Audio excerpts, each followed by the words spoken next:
Howdy folks, it's your friend Fishing with Dom. I am here at Ultimate Fishing Show Detroit with my good friend Mark Zona. You might recognize him. This man knows a thing or two when it comes to catching fish. Mark, why don't you do the fans' favor and introduce yourself? Well, number one, everybody watching this at the Ultimate Fishing Show in Detroit, and I host Zona's Awesome Fishing Show, Bass Pros TV show, and Bassmaster Elite Series, and that's more than enough shows to do this year. It truly is. You're quite the television man, definitely. I spend about 240 to 260 days on the road a year shooting shows. Now, you're in front of the camera, so do you do any of the editing at all?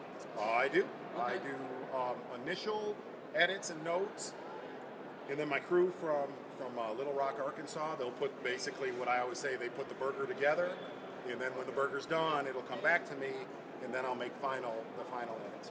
Oh, fantastic. That's awesome to hear. Well, today on this episode, I'd like to talk to you a little bit about some of my favorite smallmouth fishing spots in Michigan. Okay. I'd like to hear about some of your favorites. What makes you think I'll be honest with you? Ooh, this guy's a joker. I'm telling you what. I'll start things off straight. Saginaw Bay. Absolutely. Totally agree with you. One of the most overrated and underappreciated smallmouth fisheries in the world. Totally agree. I live. How old are you? I'm 24. Before you were born, it was one of the most premier largemouth fisheries you could ever imagine.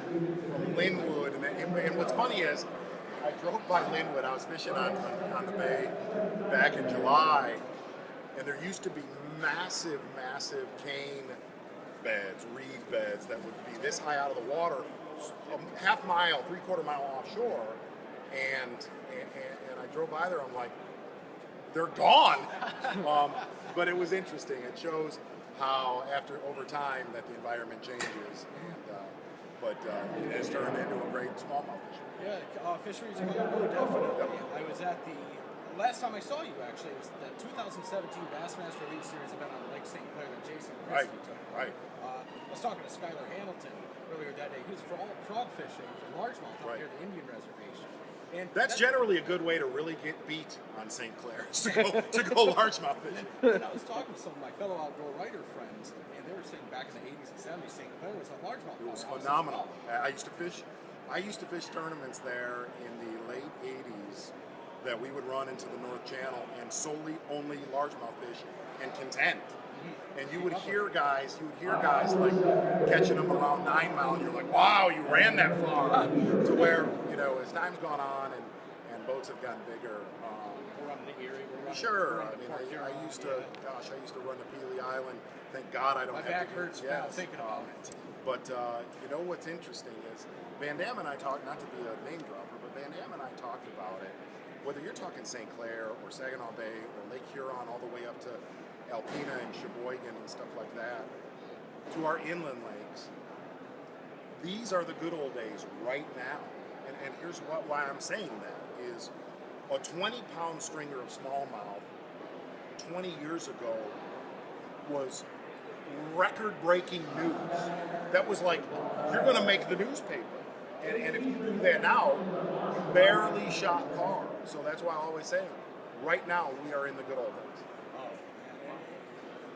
The variety of bait fish available in a lot of these bodies of water we talk about, I believe that plays a huge role in the talk. Saginaw Bay, we got perch. Right. We got emerald shiners, Lake St. Clair, everything. Right. Another one of my favorite lakes is smallmouth fish. Last summer I went up to Torch and fished with David Rose. We fished the spider lake up there. Right. Spider, that's a good one. Yeah, it's different. The water temperature difference. Right. In the second week of June, from Torch to Spider, 20 degrees. It was unbelievable. Right. We did a lot of drop shotting on Torch Lake. And for those watching who've never fished Torch Lake, describe how clear it is. Oh, I would say it's one of the top 3 clearest bodies of water that I fish in Michigan. Torch is one of them. There's some other ones, but it's so clear, it gets intimidating. Oh, absolutely. I haven't fished Torch. What's weird, I haven't fished Torch for like 2 or 3 years. But the thing about Torch is you're fishing for the biggest ones that swim, man. You are fishing for the mega kongs, and It's weird. I haven't been there in a few years, but I'll get back there this year. It's an incredible fishery. I try to describe to everybody watching, everybody around it, to its Caribbean clear. Yes.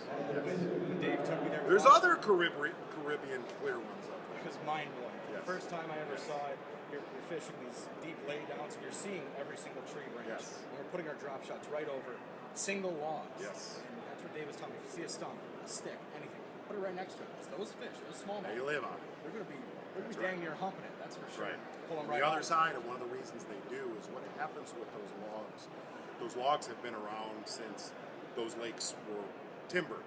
Yeah. They would timber through those chains, and those logs would basically become petrified, go to the bottom. And one of the reasons, I always call those an oasis, okay? It's like a palm tree in a desert, okay?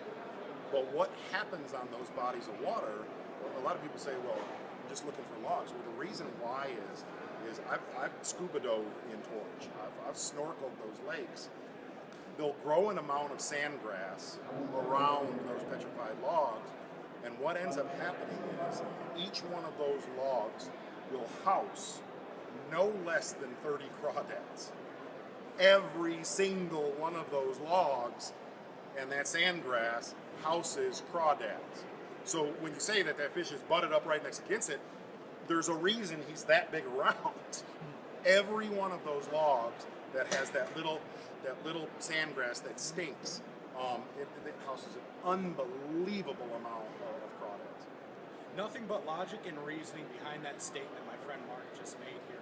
But until next time, I'm Fishing with Dom. We're going to wrap it up here. This is my friend Mark Zona. Mark, thanks for coming on the show. Thank you. Be sure to check out Zona's Ultimate Fishing Show. Awesome fishing show. Awesome fishing You almost show. got it right. Oh my goodness.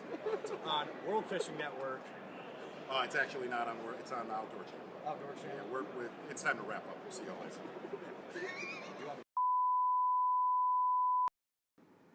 All right, well, bloopers, they are what truly brings out the characters in YouTube channels and personalities. I tell you what, I want to give a huge shout out to Mark Zona. Thank you for sparing a few minutes of your time to step to the side at Ultimate Fishing Show Detroit and let me interview you with my good cameraman, Andy.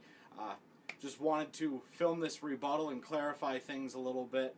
You can watch Zona's awesome fishing show on the Outdoor Channel.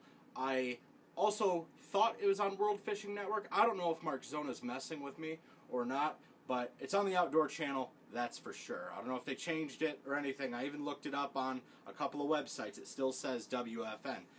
You can also be sure to follow him on Facebook and YouTube. Fantastic guy. He's an awesome personality when it comes to fishing in general.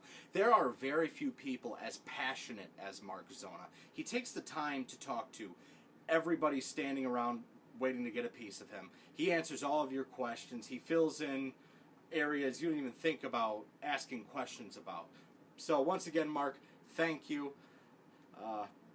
I appreciate you and your time. For being at Ultimate Fishing Show Detroit, I said Ultimate Fishing Show, just probably out of habit, but to clarify once again, it is Mark Zona's awesome fishing show.